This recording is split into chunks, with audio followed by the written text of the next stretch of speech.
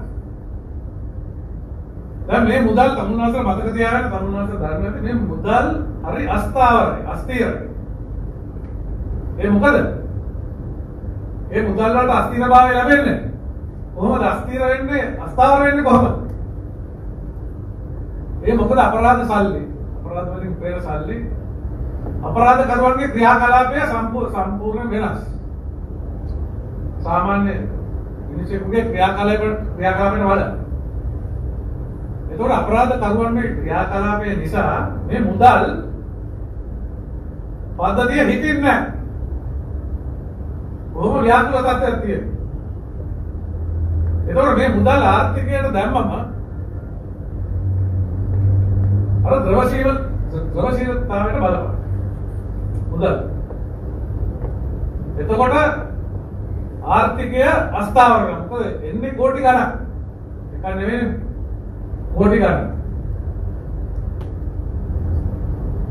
එතකොට මේක ආර්ථිකයටත් හොඳ නැහැ. ආර්ථිකයට මේ මත්ද්‍රව්‍ය ධාරාව ආර්ථිකයට බලපාන. අනිවාර්යයෙන්.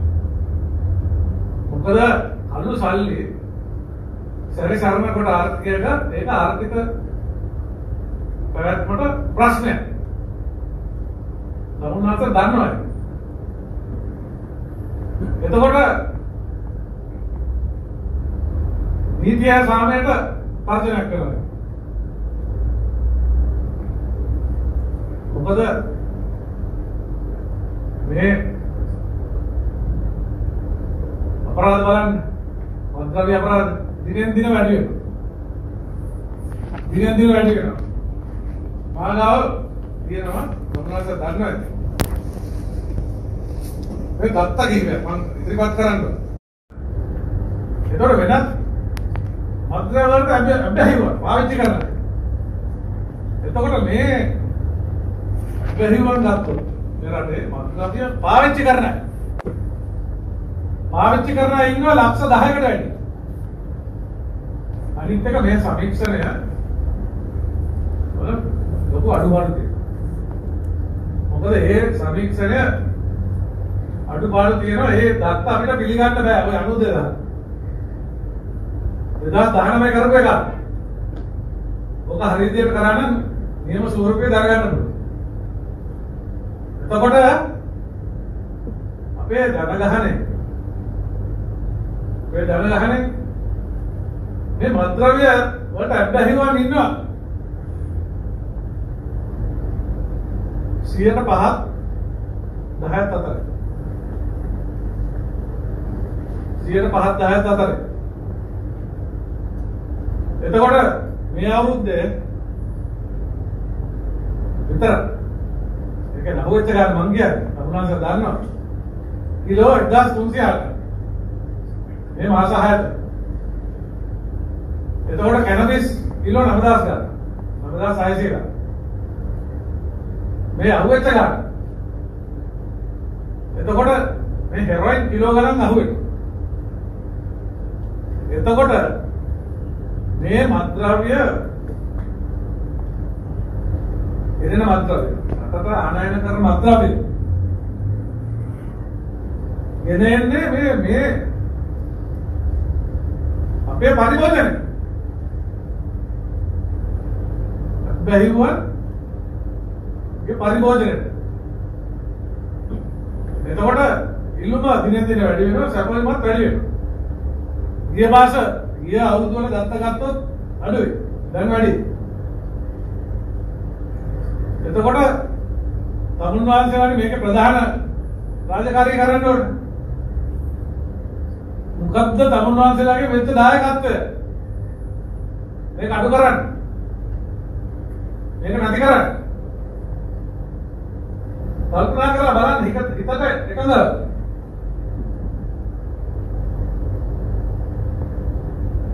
තමුන් වහන්සේලා බාර දීලා තියෙන බාර දුන කාර්යය මේ රටේ ජනතාව මේ උදරින් ආරක්ෂා කර එතකොට තමුන් වහන්සේලා වල්කීම් බලන්න පොලිස් ආඥා පාලනය මොකක්ද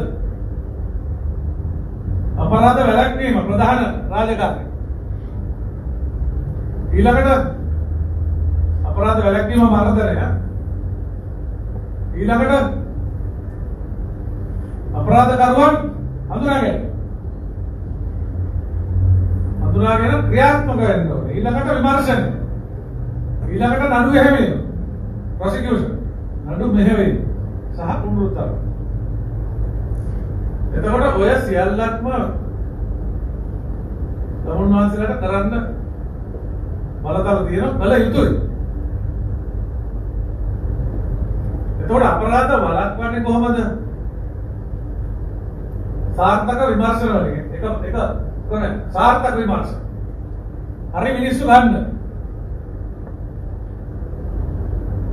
හරි මිනිස්සු අරගෙන හරි විදිහට රාජකාරී කරන්න ඊළඟට විමර්ශන හරියට කෙරුණ නැත්නම් අපරාධ වළක්වන්න බෑ මොකද ජාවාරම් කරුවෝ එළියට ඒක රීලොක් වෙනවා අනිත් එක හරි මිනිස්සු අඳුරගන්න දැන් මෙතන ප්‍රශ්නේ තියෙන්නේ මෙතන දුරුසිත පිරිසක් දැන් මේ තමුන් වහන්සේලාගේ අතරේ දැන් දුරුසිත පිරිසක් අහුවෙලා නිර්දෝෂ භාවයේ පූර්ණණයකම තියෙනවා ඒක අපි පිළිගන්නවා නිර්දෝෂී භාවයේ පූර්ණණයක නිගමනය නමුත් දැන් මෙයා දැන් අතකට අරගෙන යම් කිසි නෛතික පදනමක් උඩ සාක්ෂි මත යම් කිසි ඒ මට්ටමට ඇවිල්ලා මේ තියෙන අපි ක්‍රියාත්මක එතකොට මේ නිදාරින් දැන් රටම දාන්න එතකොට ඉස්සෙල්ලා තමුන් වහන්සේලා කරන්න ඕනේ මේ දූෂිත නිලධාරීන් මොනවද දූෂිත නිලධාරීන් එක්ක රාජකාරී කරන්න බෑ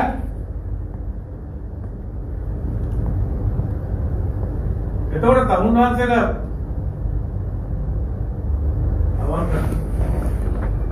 තමුන් වහන්සේලා දන්න කවුද දූෂිතයෝ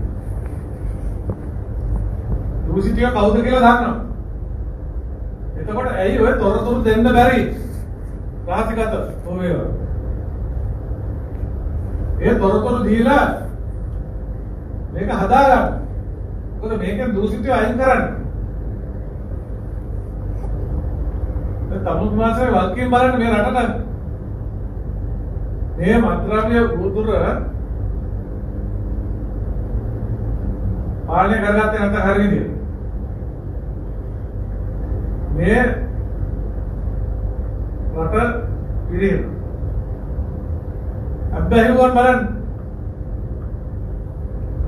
සමාජ ප්‍රශ්න පෞල් ප්‍රශ්න ඊළඟට පෞල් නැති වෙනවා සමාජය පිළිහෙන සමාජ ප්‍රශ්න ඇති වෙනවා ඊළඟට රැකියා ප්‍රශ්න තියෙනවා. මේ හැබැයි වෙච්ච කට්ටිය දිහා බලන්න. ඔය කට්ටිය රැකියා විරහිත. රැකියා විරහිත අය.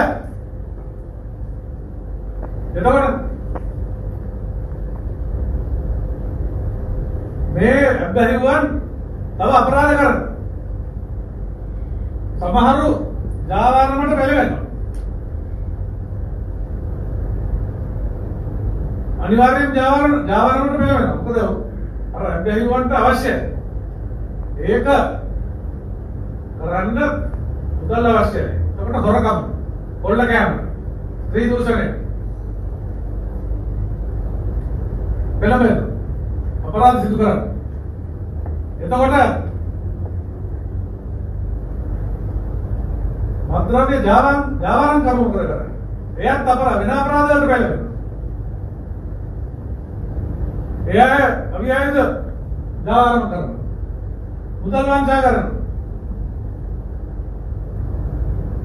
ඊළඟට මුදල් විසුද්ධිකරණය කරනවා.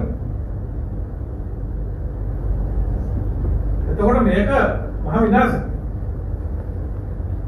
එතකොට මේ රටේ නීතිය සාමයට කෙලින්ම බලපෑමක් ඇති කර තර්ජනයක් ඇති කරනවා.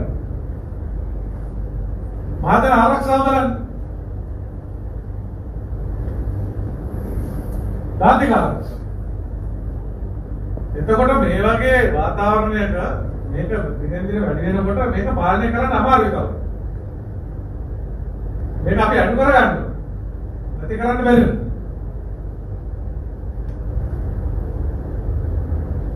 මොකද දැන් තමුන්වහන්සේලා බලන්න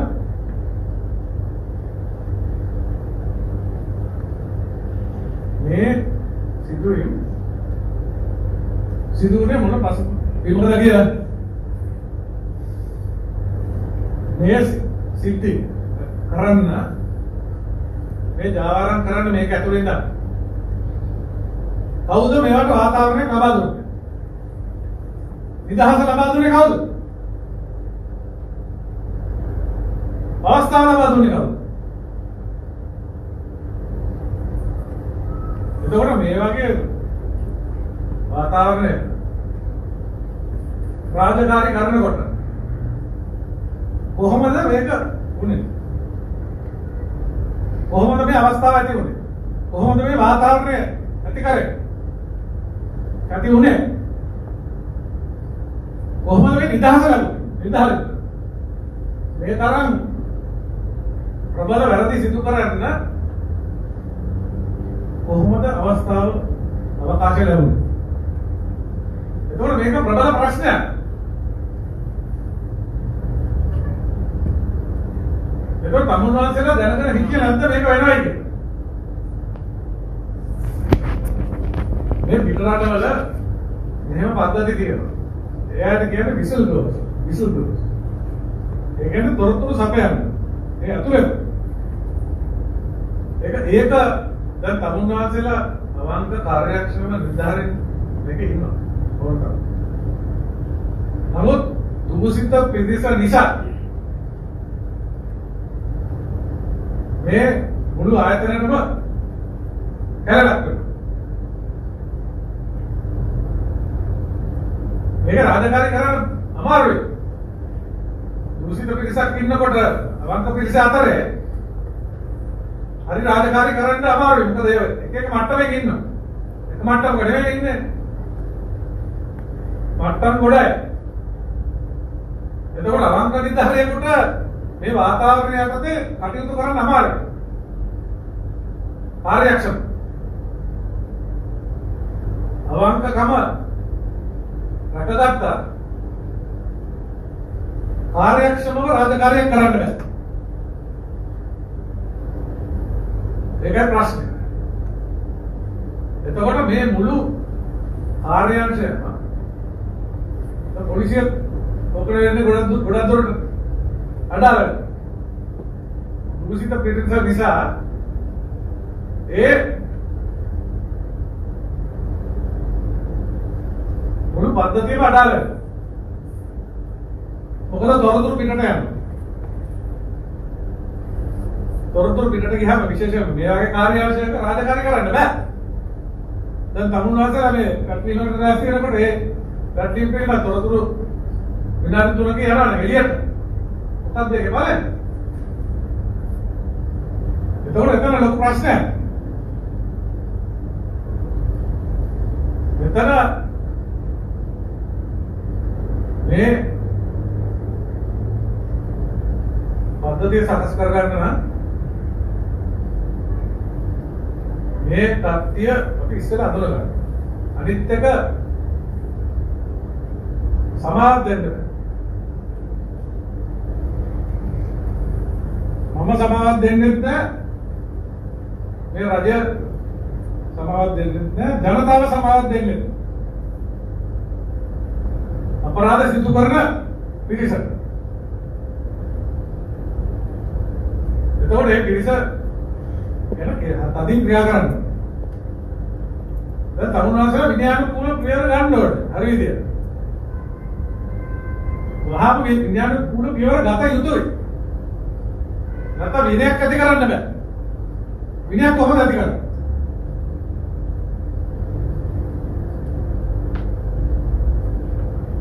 මම දන්නවා මේකේ අඩුපාඩු තියෙනවා. නමුත් තිබෙන සම්පත් වලින් අපි උපරිම ප්‍රයෝජන ගන්න ඕනේ. තියෙන සම්පත්. දැන් මේකේ මානව සම්පත් වල දුර්වලතාවයක් ඇති. තාක්ෂණික පැත්තෙන් දුර්වලකම් ඇති. නමුත් තමුන්වහන්සේලා වලට උපරිම රාජකාරී හේතු හොයන්න. තියෙන සම්පත් වලින් උපරිම ප්‍රයෝජන ගන්න. ඒකයි මම කියන්නේ. හරියට පාවිච්චි කරන්න තියෙන සම්පත්. මම දන්නා මෙතන තමුන්වහන්සේ දොරවල්, කාමර දොරවල් වහන්න. ඉබියතුරු. කවඩ් වහන්න බෑ. ඊළඟට යාන වාහන නැහැ. ප්‍රවාහන පාසු කරන්න නැහැ. අඩුපාඩු තියෙනවා. නමුත් ඔය අඩුපාඩු මැද්දේ අධ්‍යක්ෂකේ රාජකාරිය හරියට ඉෂ්ට කරන්න හේතුවක් කරගන්න එපා. අපි උපරිම දෙන්න මෙරට. හැකිතා දුරට තියෙන සම්පත් උදාකාරව පාවිච්චි කරමින් රාජකාරිය කරන්න තමුන්වහන්සේ හේතු හොයන්න. අනිත් එක දෙයක් තියෙනවා. මොකද මේක මම කීප දෙනෙකුට කිව්වා. දැන් උසාවියේ ප්‍රශ්න ඇති වෙනවා මේ දුරුසිත නිධානි සාක්ෂි දෙන්න එනවා. එකක් හරියාකාරව සටහන් දාන්න. ඒ නඩුව කඩන මුල් අවස්ථාව. ඒකට අපි චෝදනා දැම්මට මේ නඩු ගෙනියන්න හරි අමාරුයි. ඒ මොකද සටහන් වල අවුල් තියෙනවා. හරි සටහන් දාන්න. සටහන් වල පරස්පරතාවයක් තියෙනවා. සටහන් සම්පූර්ණ නැහැ. ඒක වාචික සාක්ෂි දෙන්න ගියාම ප්‍රශ්නයක් තියෙනවා. මොකද ලිඛිතවනේ බලන්නේ හැමදාම. එතකොට සටහන් වල අඩුපාඩු නිසා පැහැර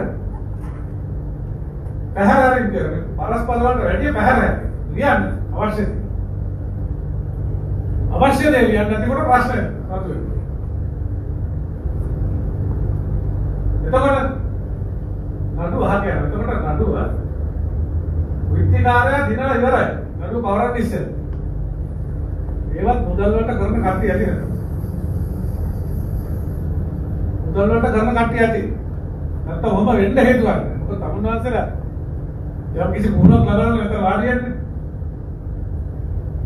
ඔයා මේ ඉතාමතාම කරන ඒවා. ඒවා අපිට අහුවෙනවා.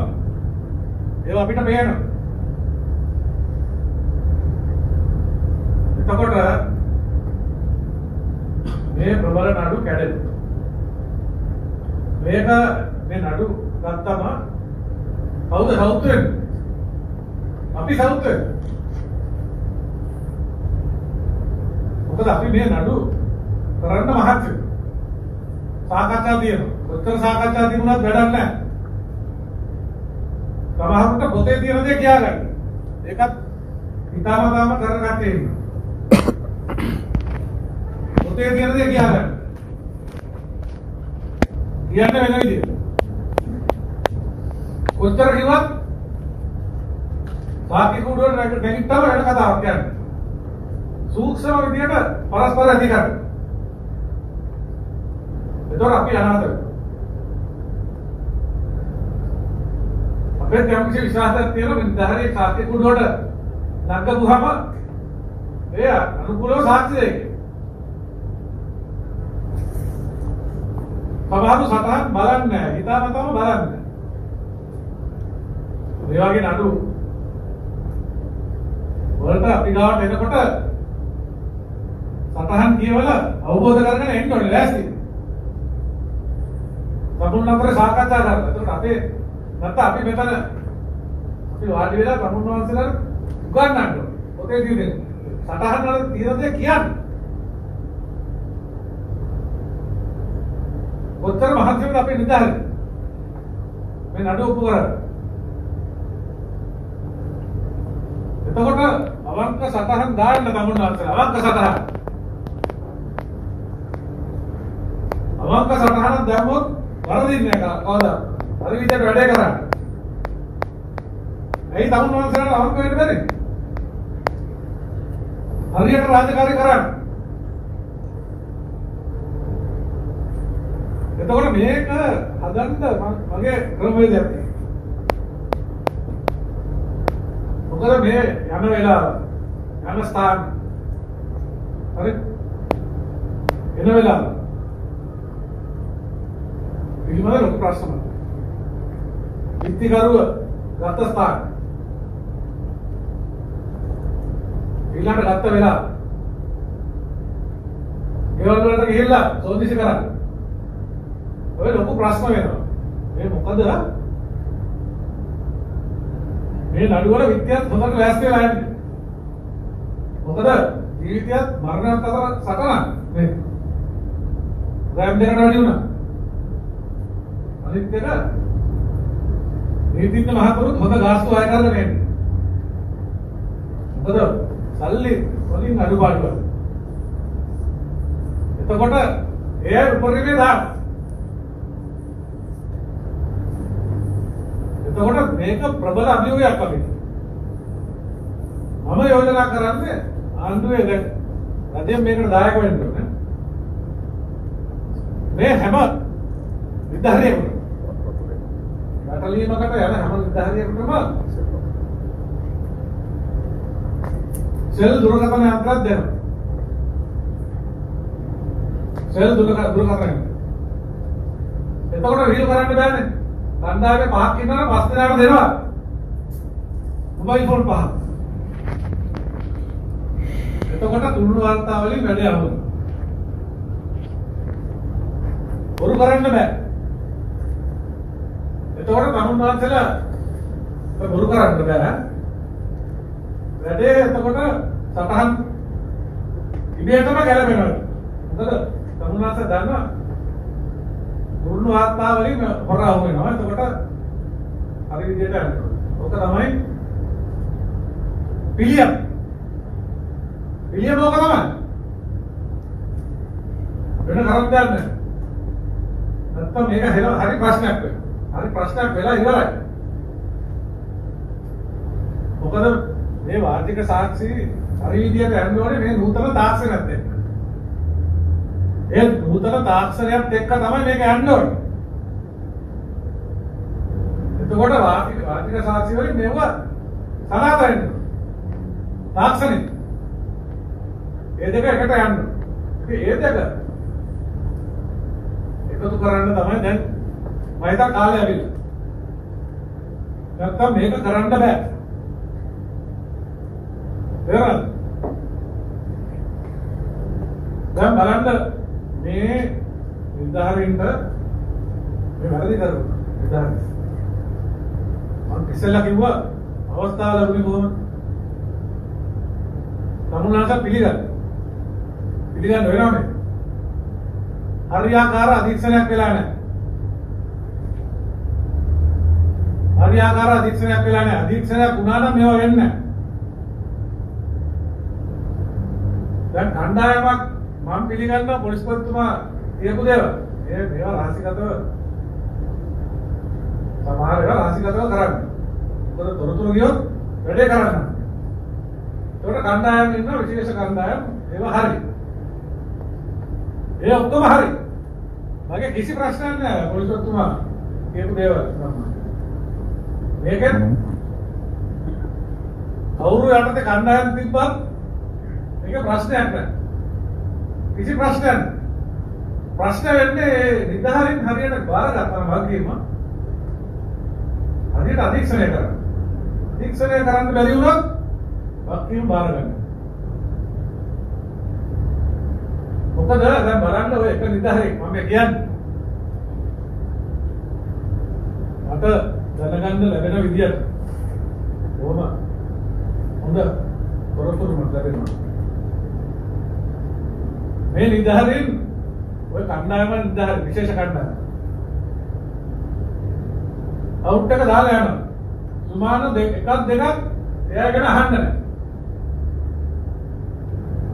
කවුරුත් දන්නේ නැහැ මේ කාර්යාලයේ මෙයා කොහෙද ඉන්නේ කියලා. ඒක හොඳයි කියමුකෝ. ඒකටත් මම ඉඩ දෙන්න. ඇවිල්ලා එහෙනම් මොකද කරන්නේ? පේලි 4-5ක සටහනක් දාලා රිටර්න් එන්ට්‍රි. ඒවා හරියන්නේ.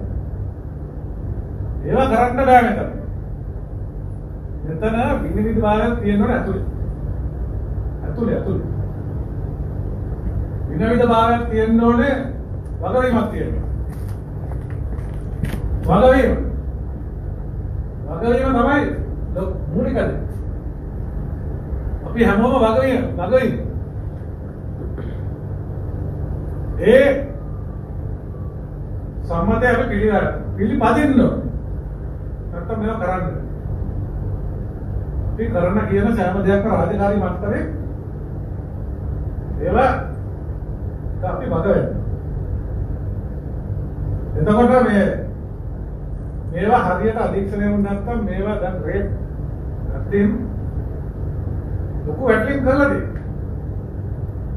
නමුත් දැන් තමුන්නාන්සලා දන්නවා මේ වැටලින් සිදු කරේ කොහොමද කියලා. එතකොට මේක ඇතුලේ ජාවාරම් වෙනවනේ. අද්‍රව්‍ය ජාවාරම්. තමුන්නාන්සලා ඉල්ලන්නේ ඉන්නේ මේ වැටලින් සිදු කරලා ජාවාරම් කරු නීතිය රැහැනට අසු කරන්න. අන්තිමට මොකද වුනේ? මේක නිදහරින් ජාවාරම් පටන් ගත්තා. අද්‍රව්‍ය ජාවාරම්. එතකොට මොකද්ද මේ ආයතනෙට වෙන්නේ? මේ ආයතනේ කඩා වැටිලා. උසාවියේ ප්‍රශ්න එන්න පුළුවන්. මම අනාවැකි බල කරන්නේ නැහැ. භාණ්ඩ බාරකරු ඔය විදිහට කටයුතු කරලා තියෙනවා නම් ප්‍රශ්න තියෙන්න පුළුවන්. මේවා දැන් අදනේ අපි දන්නේ. එතකොට මේවා විකටම තිබුණාද නැද්ද? අපි දන්නේ. ඒක හොයාගන්න. එතකොට දැන් මේ උසාවිය වල යන්නේ අවුරුදු 2 3 5 10 පාරන නඩු. එතකොට තමුන්නාන්සලා සාක්ෂි කූඩුවට නැග්ගම අරස් ප්‍රශ්න වලට උත්තර දෙන්න ලෑස්තිලා යන්න. මොකද මේවා එන්න පුළුවන්.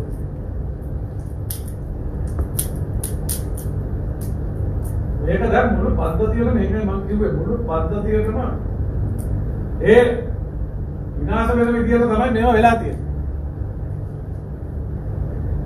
දැන් අධීක්ෂණය කොහොමද කරන්නේ? අධීක්ෂණය කරනවා නම් ඒවා හරියට කරන්න ඕනේ. නිලධාරිගේ සටහන් බලන්න ඕනේ. ජ්‍යෙෂ්ඨ නිලධාරි. සටහන් බලන්න ඕනේ. නිලධාරිගේ ගමන් බිමන් පිළිබඳ විමසිලිමත් වෙන්න ඕනේ. ක්‍රියාකලාපයන් පිළිබඳ විමසිලිමත් වෙන්න ඕනේ. ඒ අධීක්ෂණ නිලධාරිගේ රාජකාරිය. තමුන්නාන්සලා අධීක්ෂණය කරනවා දෙමට්ටමේ. තෝරන සටහන් බලන්න ඕනේ කනිෂ්ඨ නිලධාරියගේ. පරීක්ෂා කරන්න ඕනේ. එයා කොහෙද යන්නේ කින්න නන්ද? ඊළඟට ජීවන රටාව පිළිබඳ අවබෝධයක් ලබා ගන්න තමුන්නාන්සේ. හැමෝගෙම අවදියෙන් ඉන්න ඕනේ මේකේ ඉන්නවනේ. මොකද මෙතන ආරම්භ කරනවා. අනීතික කටයුතු කරනවා නම් ඒක කරන්නේ නිකන් නෙවෙයි මුදල් වලට නෙවෙයි. මුදල් වල. එතකොට මුදල් ලැබුණම ඒක වියදම් කරනවා වෙන්නේ. නිකන් ඉන්නේ නැහනේ. වියදම් කරනකොට වත්කම පිළිබඳ ලොකු ප්‍රශ්නයක්. එතකොට තමුන්නාන්සේලා විශේෂයෙන්ම ජ්‍යෙෂ්ඨ නිලධාරීන් කනිෂ්ඨ නිලධාරීන්ගේ ජීවන රටාව පිළිබඳ සැලකිලිමත් වෙන්න. දැන් කොහොමද ආවේ දැන් ඉස්සර කොහොමද ආවේ දැන් කොහොමද එන්නේ? ඉස්සර කොහොමද හිටියේ දැන් කොහොමද හිටියේ දැන් කොහොමද ඉන්නේ? එතකොට ඒව වැදගත්. එතකොට වත්කම් බරකම් ප්‍රකාශ පිළිබඳ සැලකිලිමත් වෙන්න.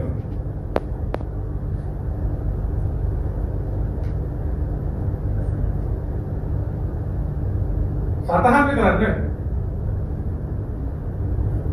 තමුන් දැනගන්න ඕනේ තමුන්ගේ නිදහරින් කොහෙද ඉන්නේ කියලා ඕනෑම අවස්ථාවක. මොකද්ද කරන්නේ? කොහෙද ඉන්නේ? ඒවා අධික්ෂ නිදහරින් දැනගන්න. එතකොට වැටලීමකින් නැවත ආවම ඒ වාර්තා හරියට බලන්න ඕනේ.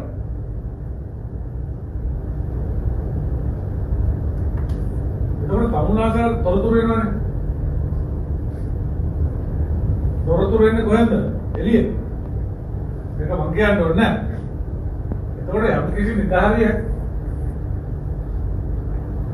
අමුතු විදියට හැසිරෙනවා නම් අනීතික කටයුතු වල යෙදෙනවා නම් තමුන්නාසලාට ආරංචි වෙනවා. අනිවාර්යයෙන්.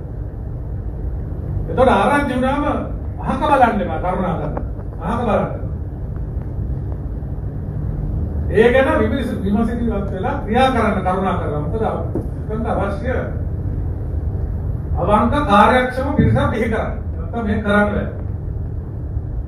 තමුන්නාසල මුදල් හොයන්න ඕන නම් එළියට බහැලා විශ්වාසයක් කරන්න කරුණාකරලා.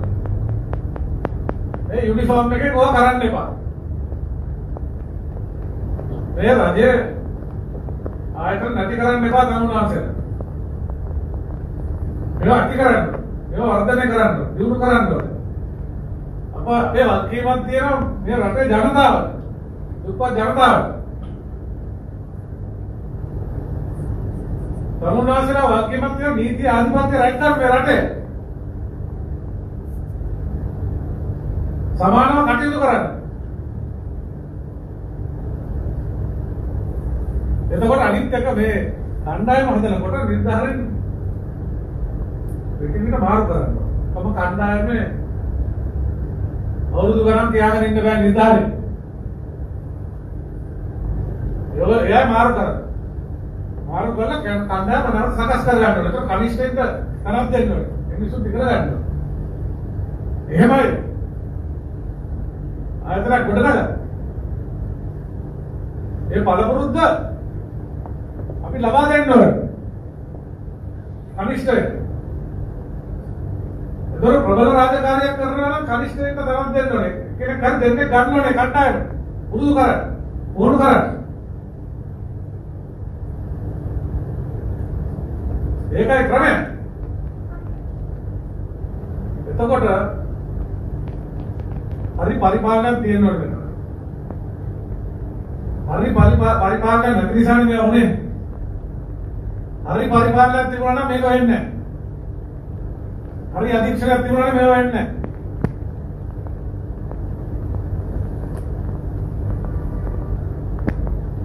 එතකොට මෙතන විනයක් නැහැ. විනයක් නැති තැන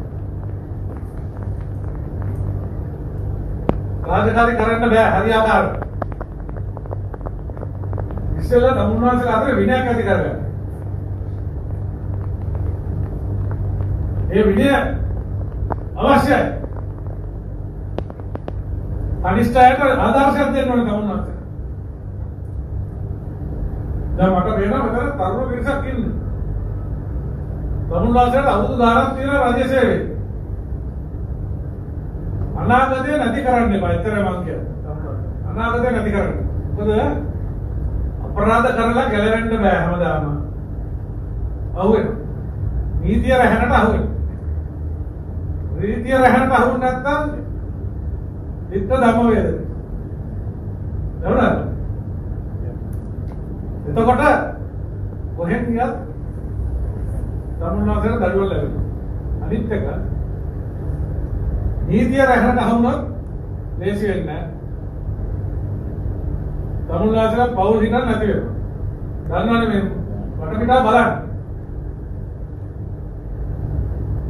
පරම්පරාවට අපහාසයක් වෙනවා.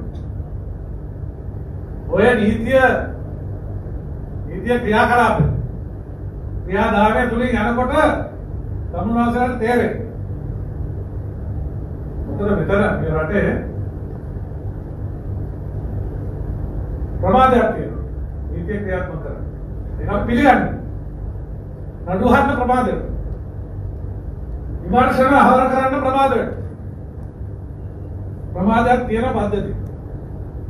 යුක්තිය පසදලීමේ පද්ධතිය ප්‍රමාදයක් තියෙනවා. ප්‍රමාදය නිසා බලපෑම් නැති වෙනවා. ඒක තුලින් යන්න ගියාම ඔය හරියට තේරෙන්නේ අපිට නෙවෙයි. බින්දිතේ ඉන්න සහ සත්කරුවන්ට වික්ටි කරුවන්ට. අහලා බලන්න. නීතිඥ ගාස්තු ගෙවන්න ගියාම තමුන්නාසලා නැති වෙනවා. ඊළඟට ආදායම් මාර්ග නැති වෙනවා. විකල්ප රැකියාව හොයාගන්න බෑ. මොකද කවුරුත් කැමති වෙන්නේ නැහැ තමුන්නාසලා රැකියාවට ගන්න. එතකොට මිනිහෙක් නැති වෙන්න හොඳම මාර්ගය අපරාධයක් සිදු. විශේෂයෙන් රාජ්‍ය නිලධාරීන්. ඕකේ තමුන්නාසලා මේ යථාර්ථය පොඩ්ඩක් අවබෝධ කරගන්න. මේක මට වුණොත් මට මොකද වෙන්නේ කියලා. ඒ බය ඇති කරගන්න. ඒ භීතිය තියෙන්න ඕනේ. නීතියට ගෞරවයක් තියෙන්න ඕනේ. ඒක එහෙමයි. නමුත් බයකුත් තියෙනවා. අපරාධ සිදු කරන්න බය. ඉංග්‍රීසියෙන් කියනවා fear of crime. fear of crime. A fear එක බය භීතිය නැත්තම් මිනිස්සු අපරාධ සිදු කරනවා. ඒ බය අපි ඇති කරගන්නේ කොහොමද සමාජයේ? අපේ යුතුයකමක් තියෙනවා. තමුන්නාසලා යුතුයකමක් තියෙනවා. මොකද නීතිය රැහැනට අවුනොත් ගැලවීමක් නැහැ කියන එක පහව කරගන්න. එතකොට මිනිස්සු අපරාධ කරන්න බය වෙනවා. මොකද ගැලවීමක් තියෙනවා නම් මේක මේ රට අපරාධ කරුවන්ගේ පරාදීසයක් බවට පත් වෙනවා. පරාදීස. එතකොට අපි අදින් ක්‍රියාත්මක කරන්න ඕනේ වැරදි කරන අයට විරුද්ධව. ඒ පණිවිඩය අපි දෙන්න ඕනේ සමාජයට. ගැලවීමක් නැහැ කියලා මේ අය අපරාධ කරනවා. ඒ පණිවිඩය අපි දෙන්නේ අපේ ක්‍රියාවලින් දෙන්නේ. එතකොට ඒක තමයි දැන් අවශ්‍ය. දැන් තමුන්නාසලා ඉස්සරහට කරන වැටවීම වලින් සැකයක් මතුවෙනවා. කරන්න දෙයක් නැහැ. නමුත් දන්නේ ඒකේ හොඳ පිරිස දන්න. එතකොට තමුන්ලගේ වගකීමක් තියෙනවා මෙතන විනයගරුක නීතිගරුක කාර්යක්ෂම අවංක පිරිසක් ඇති කරන්න. බිහි කරන්න. ඒක දේශීයගේ වගකීම තමුන්ලගේ වගකීම. ඒක නිදහසේ වගකීමක් තියෙනවා. එතකොට අපිට වෙලාවක් නැහැ දැන්. වෙලාවක් නැහැ.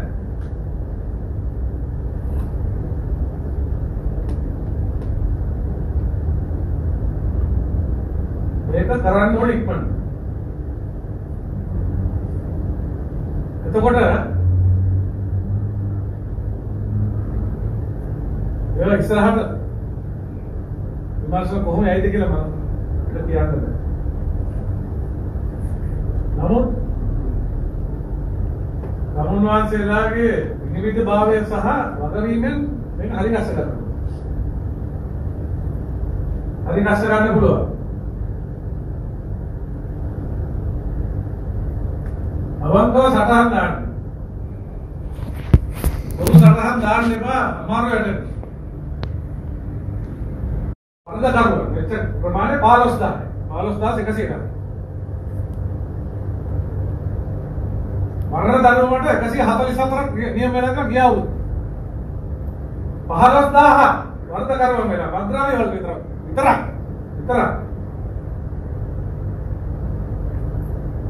ගිය අවුරුද්දේ නඩු මද්ද්‍රව්‍ය නඩු 89000 එතකොට බැහිවන් කොහොමද 90000 ගේ මද්ද්‍රව්‍ය නඩු 89000 විහිළුවන්නේ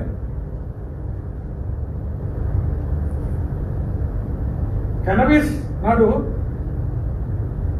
45000 හෙරොයින් නඩු 40000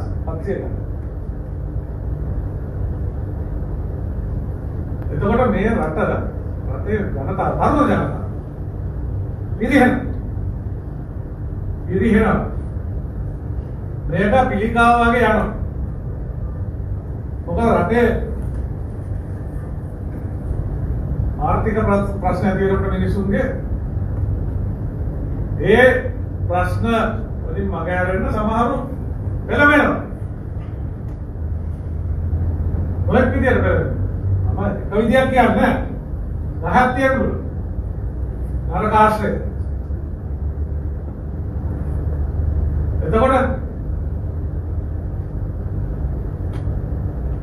බලන්න මේ දත්ත මේ අවුරුද්ද මාස 6ට ජාවාරම් නඩු 19423 ජාවාරම් නඩු මත්‍රම් 19423 ඒක බුද්ධලින් 19457ක් අත්පදම්කට ආරම්භ කැනබිස් නඩු 17988 කැනබිස් ගංජා පුද්ගලයන් 17899 එතකොට මේක පොඩි ප්‍රමාණයක් මේ මිනිස්සු දන්නවද මෙතන මේ රටේ තියෙන ප්‍රශ්නේ මිනිස්සු දන්නේ නැහැ රට දිහා බලනකොට එක පේන්නේ නැහැ පිළිකාව වගේ වදිනකම් දන්නේ නැහැ මේකයි මම කියන්නේ මෙතන ලොකු ප්‍රශ්නයක් තියෙනවා මේ රටේ මද්ද්‍රව්‍ය ප්‍රශ්නයක් මේ මම නෙවෙයි කියන්නේ දත්ත තමුන්වහන්සේ රාජකාරී වලින් මේ මතුවන දේවල් ඒකෝර තමුන්වහන්සේ මේ රටේ පවතින මේ බැරරු ප්‍රශ්නය අවබෝධ කරගෙන ඉන්නේ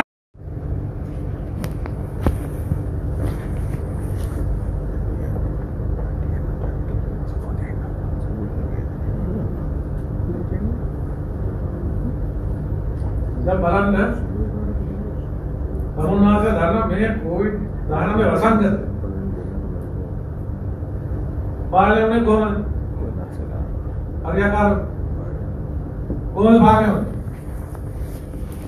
පාලනය වුණේ මේ රටේ රාජ්‍ය බුද්ධි අංශයෙන් ලොකු දායකත්වයක් වුණා. මම සෞඛ්‍ය අමාත්‍යාංශයේ දායකත්වය අව탁සීරු කරන්නේ නැහැ. දොස්තරවරුන්ගේ කැපවීම අව탁සීරු කරන්නේ නැහැ. නමුත් මේ වසංගතය පාලනය කරගන්න වර්ධනය කරන්න රාජ්‍ය බුද්ධි අංශයෙන් ලොකු සේවාවක් වුණා. ඒ මම කියන්නේ තමුන්වහන්සේ මේ බුද්ධි අංශයෙන් ලොකු සේවාවක් වෙනවා අපරාධ වර්ධනය හැම එකටම. එතකොට මෙතන බුද්ධිංශයක් නැහැ නේ තියෙනවා. මත්ද්‍රව්‍ය රාසක ආර්යංශයට බුද්ධිංශයක් තියෙනවා. බුද්ධිංශයක් නැහැ. එතකොට මේකේ පද්ධතිය අපි හරියට සකස් කර ගන්න ඕනේ. මේක රාජකාරී හරියට කරන්න. පද්ධතිය. මේ පද්ධතිය.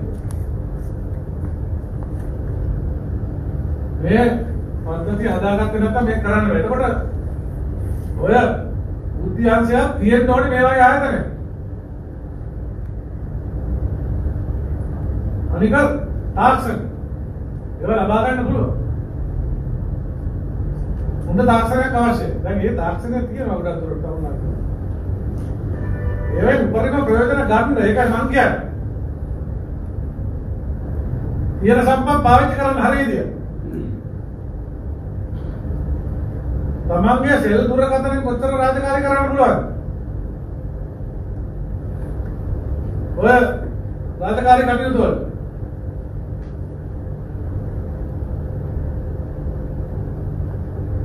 එතකොට එකක් මේ සම්පත් නැහැ කියලා තමුන්වන්සලා මේ අඩාල වෙන්න එපා. කැපවීම අර දිරි ගන්නවා. දැන් හොඳ රාජකාරී කරන නිදහසේ අඳුනගෙන ඒ අය දිරිමත් කරන්න. මොකද මෙතනට අවශ්‍ය කැපවීම. කැපවීමක් නැත්නම් මේ රාජකාරී කරන්න බෑ. ඒක හැමතැනකම බලපානවා. නමුත් මෙතන විශේෂ කැපවීමක් අවශ්‍යයි. මොකද මේ රාජකාරිය කරනකොට ගොඩක් දුරට ජීවිතේ පරදුවට තියලා මේ රාජකාරී කරන්නේ.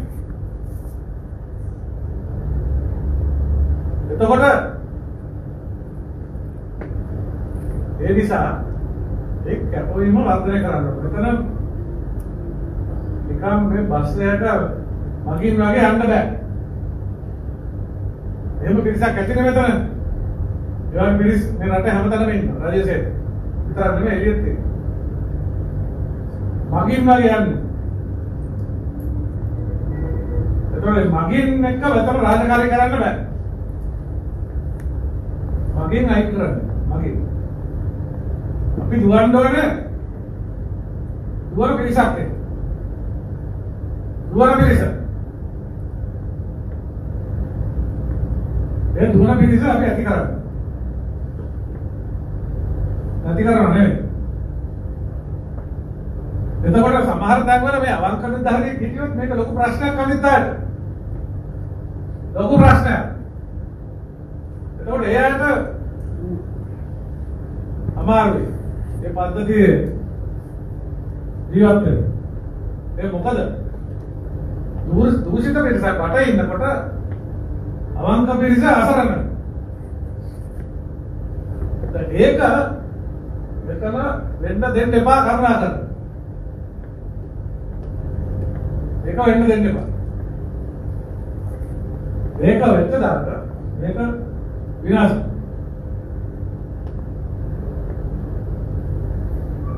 අනිත් එක තොරතුරු දෙන්න පසුබට වෙන්න එපා. ඒ සංස්කෘතිය අපි ඇති කරන්න ඕනේ මේක. නිර්ධාරණය අනිත් නිර්ධාරණයේ රාජකාරී කටයුතු ගැන විමසිලිමත්ව ඉන්න ඕනේ. එතකොට සැකයක් උපදන ක්‍රියාකලාපයක් තිබ්බොත් ඒවා ගේන්න ඉස්සරහට බය නැතුව.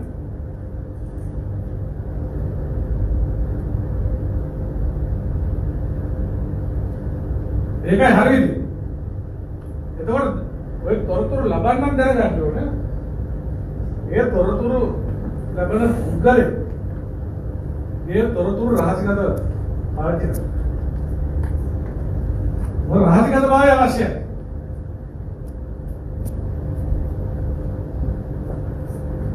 එතකොට තමුන්වන්සලා බලන්න දැන්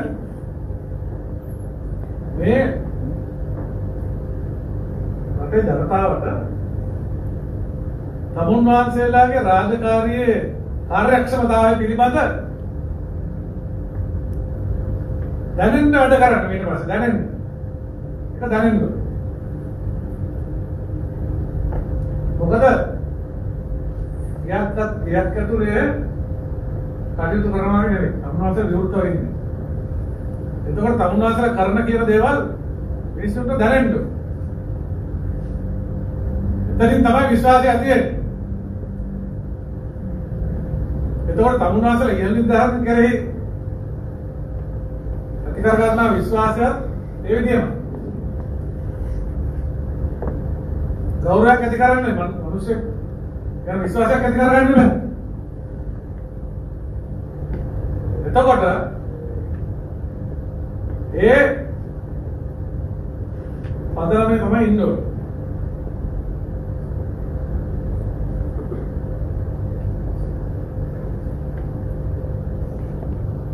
අනිත් එක පුහුණු. දැන් අලුත් අද්‍රව්‍ය වෙනද පොරට ඇවිල්ලා. අලුත් අද්‍රව්‍ය. එතකොට ඒ මත්ද්‍රව්‍ය විශේෂයෙන්ම පෙති ස්වභාවයෙන් ඒවා ඔය සමහරව මෙහෙ හද මෙහෙ රසායනගාරවල හදන ඔය රසායනගාර අනිත්‍ය කටයුතු වලට පාවිච්චි කරන සමහර රසායනගාර මොනවාසල දන්නවද කළා ඔය රසායන ද්‍රව්‍ය පාවිච්චි කරලා මත්ද්‍රව්‍ය පෙති හදන මෙහෙ හදන පිටතව පිටින් ගියේ. එතකොට ඒ නව ඖෂධ හඳුනා ගැනීම සඳහා තමුන්වහන්සේලාට හැකියාව පුහුණුව තියෙනවා. මොකද මේක දිනෙන් දින වෙනස් වෙනවා. ඒ පුහුණුව නැත්නම් ඒ පුහුණුව ලබා ගන්න. පුහුණුව දෙන්න ඕන. මොකද රාජකාරී බලපුරුද්ද එකක්. බලපුරුද්දෙන් එක එක අත්දැකීම් ලබා ගන්න පුළුවන්. හොඳ අත්දැකීම්. සහ අනිත් පැත්ත. නමුත් පුහුණුවක් අවශ්‍යයි. මොකද අපි යන්න ඕනේ මේ ලෝකයේත් එක්ක. ලෝකයේත් එක්ක යන්න ඕන නිසා ඒ ලෝක සම්මතය මට පිටාවේ වෙන කටයුතු දේවල් ගැන අපි අවබෝධයෙන් ඉන්න ඕනේ. එතකොට තමුන්වහන්සේලාගේ තියෙන්න ඕනේ අර දැනුම ලබා ගැනීමේ ආසාව. ආසාව. ඒ ආසාව නැත්තම් දියුණු වෙන්න බෑ. වෙනද? නිරන්තර ආසාවක් තියෙන්න ඕනේ. නිරන්තර. දැනුම ලබා ගන්න. රාජකාරී දැනුම. සහ වටපිටාව පිළිබඳ හොඳ දැනුම. එතකොට ඒ ආසාව නැති අයට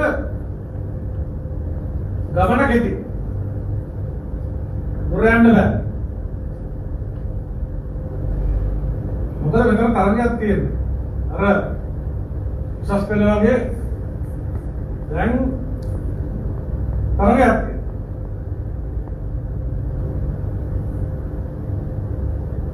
කවුරු මොනවා කිව්වත් කාර්යක්ෂම නිලධාරියෙකුට තරම් තියෙනවා. මොකද ඒස්ටෙන් බලන්නේ ඉහක වැඩක් ගන්න. එතකොට එතන chance එකක් තියෙනවා. අවස්ථාවක් තියෙනවා. අනිත් එක වැඩකාරයෙක් කාටත් අවශ්‍යයි. හරි. එතකොට තමුන්වහන්සේලා බලන්න වැඩකාරයෝ වෙන්න.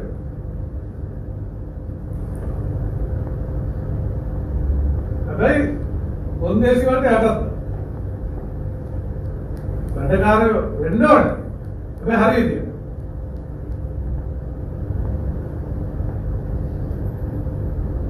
මොකද දූෂිත වැඩකාරයෝ අපිට වැඩක් නැහැ. මොකද මෙහෙම එකක් තියෙනවා. දැන් යම් සමාජ නායකයෙක් හැටියට දෙපාර්තමේන්තු ප්‍රධානියෙක් හැටියට හරි ජ්‍යෙෂ්ඨ නිලධාරියෙක් හෝ වේවා. යම් කිසි කනිෂ්ඨ නිලධාරියෙක්ගේ වැඩක් කරන්න බලනවා නම් අපි ආරක්ෂා වෙන්න බෑ.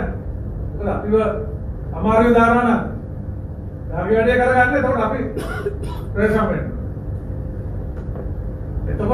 දූෂිත නිර්ධාරණය කොහොමදත් පාවිච්චි කරන්න අධිපතිකමක් තියෙනවා. ඒ මොකද එක්කෝ පාලන තන්ත්‍රය දූෂිත වෙන්න ඕන. DSK දූෂිත වෙන්න ඕන. දූෂිත අය පාවිච්චි කරන්නේ දූෂිතේ. හරිද? දූෂිතය පාවිච්චි කරන්නේ දැන දූෂිතය. ඒකේ අවුලක් නැහැ. කතාව එතන ප්‍රශ්නයක් නැහැ. ඒක වෙනවා. එතකොට අපි ඒවා මේකේ අර්ථය අවබෝධ කරගන්න අපමාත්‍ර ඉස්සරහට යන්න ඕනේ. ප්‍රමේය දෙකක්.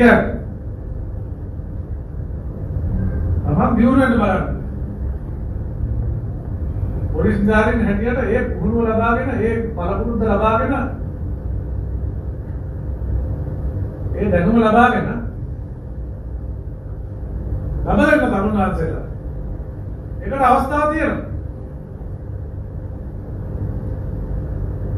ඒක තමන් වර්ධනය වෙන්න බෑ ඔක්කොටම ඉස්සෙල්ලා. වර්ධනය වෙන්නේ හොරකම් කළා නෙවෙයි. ඒක බොහොම කෙටි.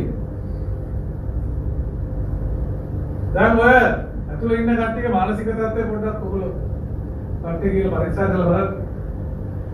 මොන වගේ මානසික තත්ත්වයක්ද කියලා තියෙන්නේ. ඔය දැන් ඉන්න 16 දෙනා අපරාධ කරාම නීතිය රැහැනට අහු වුණාම මානසිකව වැටෙනවා. පවුල් වැටෙනවා, දරුවෝ වැටෙනවා. දෙමව්පියෝ වැටෙනවා. සහෝදර සහෝදරියෝ වැටෙනවා. ඒක මේක බලපාන පිළිකාව වගේ. පිළිකාවක් හැදුනොත් ඒක පවුලටම බලපාන. ඒ වගේ තමයි මේක. අපරාධ කරලා නීතිය රැහැනට අහු වුණාම ප්‍රබල කම්පනයක් ඇති වෙනවා. ඒක වෙනකන් තමුන්නාසයට හරියට තේරුම් ගන්න බෑ. ගිහිල්ලා ජීවත් වෙන්නේ මේ මිනිස්යන්ගේ මනස තුල ඒ හැකියාව තමුන්නාසලට තියෙන්න ඕන. අට පුළුවන් වෙනකොට තමුන්ගේ මනස ඇතුලේ ජීවත් වෙන්න. ඒක දක්ෂතාවයක්. ඒක දක්ෂතාවයක්. ඒක තමයි අපි බලන්න තමුන් ඒක ඒ ආකාරයට ඒ හැකියාව ලැබුණ දවසට තමන්ගේ ජීවිතය හරියාකාරව හැඩගස්වන්න ඒක මාර්ගෝපදේශයක් වෙනවා අනිවාර්යයෙන්.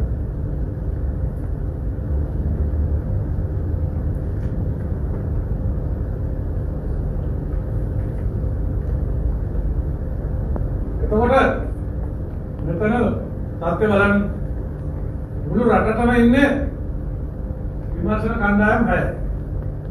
හරිද? 6යි. ඒ කණ්ඩායමක 8 දෙනෙක් ඉන්නේ. එතකොට මේ මනුෂ්‍ය සම්පත් වලින් මේ රාජකාරිය කරන්න පුළුවන්. මේක බලන්න ඕනේ. දේශ නිලධාරී මේ කරන්න බෑ මේ. දැන් ඔය කණ්ඩායම හයෙන් එකක්ම ඉවත් වෙනවා. ඒ 16ක් ඇතුළේ. command responsibility. ඒක හරියට ක්‍රියාත්මක වෙන්න ඕනේ. ඒකයි මම කිව්වේ මේ ක්‍රමය හදා ගන්න ඕනේ කියලා හරියට. ඒ අනුදෙන පිළිවෙත ක්‍රමය හරියට තියෙන්න. නැත්තම් මේක කරන්න බෑ. හරියට පරිපාලනය කරන්න බෑ මේක. අනිත් එක ඉහළ නියෝග වලට කර කරන්න. superior orders. නෛතික නියෝග. නෛතික නියෝග වලට කරු කරලා ක්‍රියාත්මක කරන්න කරුණාකර. ප්‍රමාද කරන්න එපා. superior orders කියන්නේ ඒකයි. මේ ඉහළ ඔය හදාගන්නනේ පද්ධතිය එකක් අර හොඳ command structure එකක් තියෙනවා. නැත්තම් මේක කරන්න command structure එක. මොකද මේ command structure එක හරියට වුණොත් විතරයි විනයක් ඇති වෙන්නේ. විනයක් ඇති කරන්න එක ක්‍රමයක් තමයි ඔය command structure. command structure එක හරියට හදාගන්න.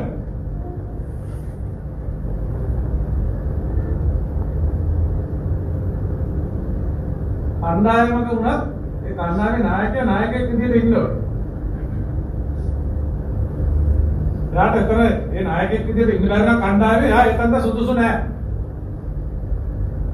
කණ්ඩායමේ දෙවෙනි හරි තුන්වෙනි හරි කණ්ඩායම පරිපාලනය කරනවා නම් එතන ප්‍රශ්නයක්.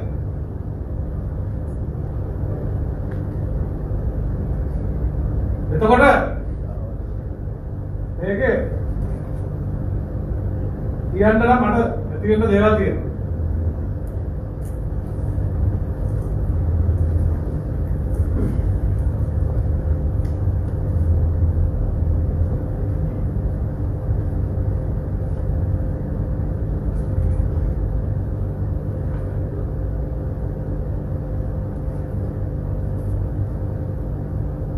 මෙතන ලොකු අඩුපාඩුවක් තියෙනවා. මෙතන මම පොල්පත්තුමාට කලින් කියලා තියෙනවා.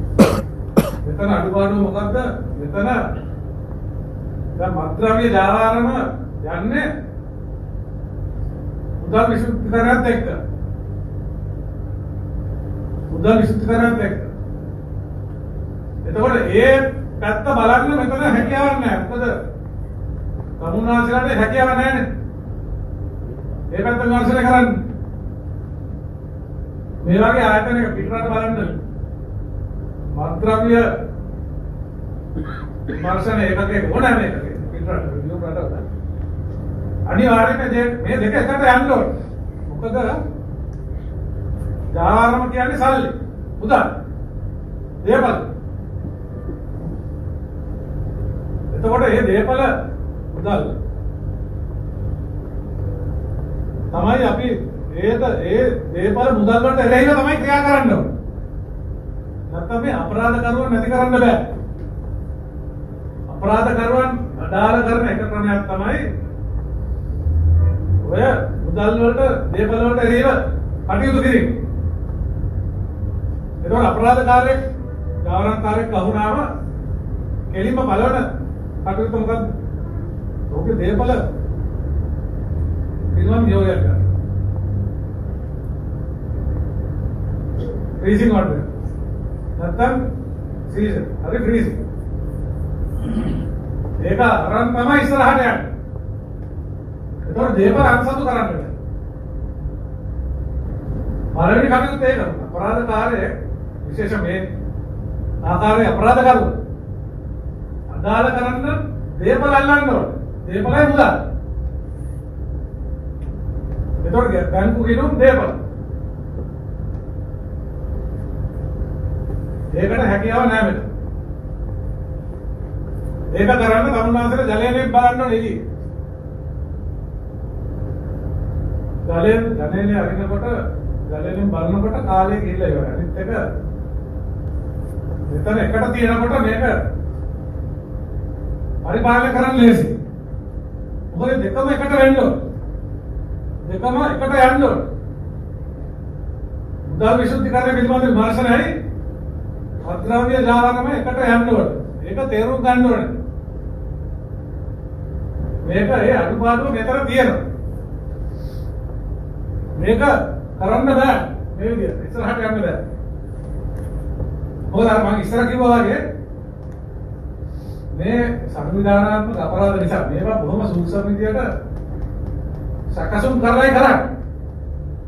සංවිධානයක් ඇතුළේ.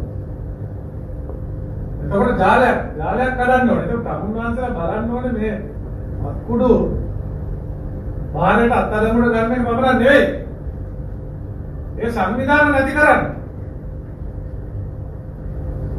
තමුන්නාන්සලාට ඒ පුහුණුව දෙන්න ඕනේ. ඒක කරන්නේ කොහොමද කියලා.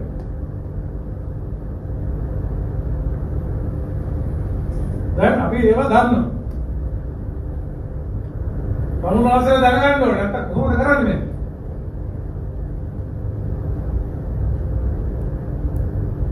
ක්‍රමය දැනගෙන කරන්න ඕනේ. ඒකට ක්‍රියාකාරී. ඒකෝර මේක තනියෙන් කරන්න බෑ. අර ආයතන එකතු වෙන්න ඕනේ. නාවික හමුදාවයි පොලිසියයි විශේෂ කාර්ය බලකාය ඒ ආයතන ඒවා එකතු වෙලා කරන්න ඕනේ. මොකද මේවා ප්‍රබල ක්‍රියාකාරකම්. මේවා ඉස්සර අඳුර ගන්න ඕනේ හරි විදියට. ඒ ව්‍යාප්තිය අඳුර ගන්න. එතකොට මම තමුන්නාසලට කියන්නේ මේ හැකියාව මේ කාර්යාංශය ඇති කරගන්න ඕනේ. උදාර විසුද්ධිකරණය විමර්ශනය කරන්න. එකට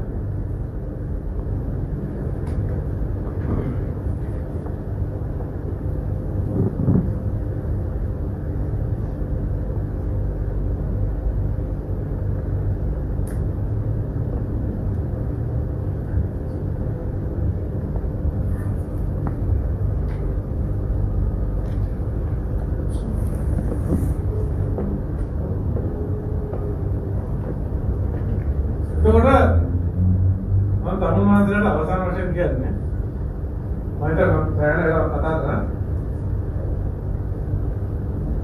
හරි දේ කරන්න බය වෙන්න එපා. මොකද නිත්‍යානුකූලව කටයුතු කරොත් නීතියෙම කටුනාසල ආරක්ෂා වෙනවා. ඒක හොඳට මතක තියාගන්න.